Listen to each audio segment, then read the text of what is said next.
অঞ্জলি নেওয়ার জন্য ভক্তবৃন্দরা সবাই চলে আসছে। পূজা পার্বণ তো চলছে, আজকে খুব মন খারাপ লাগতেছে, মাকে আমরা বিদায় দিব।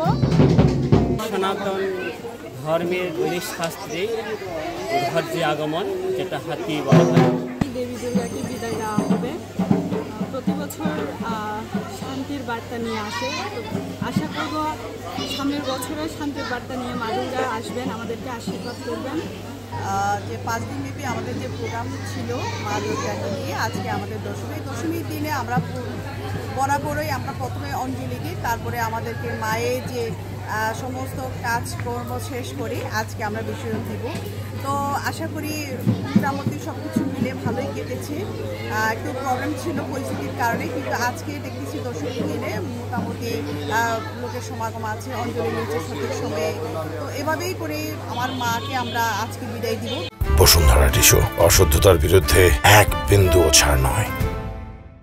প্রথমত আমি সবাইকে বিজয়া দশমীর শুভেচ্ছা জানাচ্ছি।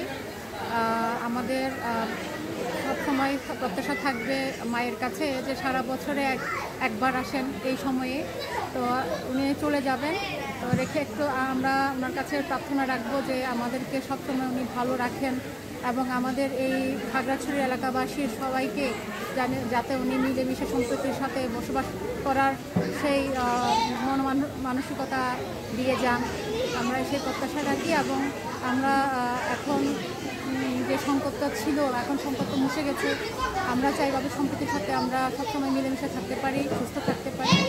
আমরা প্রথম দিক থেকেই ষষ্ঠী থেকেই আমরা প্রত্যেকটি পূজা মণ্ডপে কঠোর নিরাপত্তা দিয়েছি এবং আজকে দশমীর দিন বিসর্জনের দিন আজকে আমরা পূজা মণ্ডপের থেকে প্রতিমা আনা পথে বিসর্জন স্থলে আনার পথ পর্যন্ত আমরা নিরাপত্তা দিয়েছি এবং বিসর্জন শেষ না হওয়া পর্যন্ত এই নিরাপত্তা অব্যাহত থাকবে।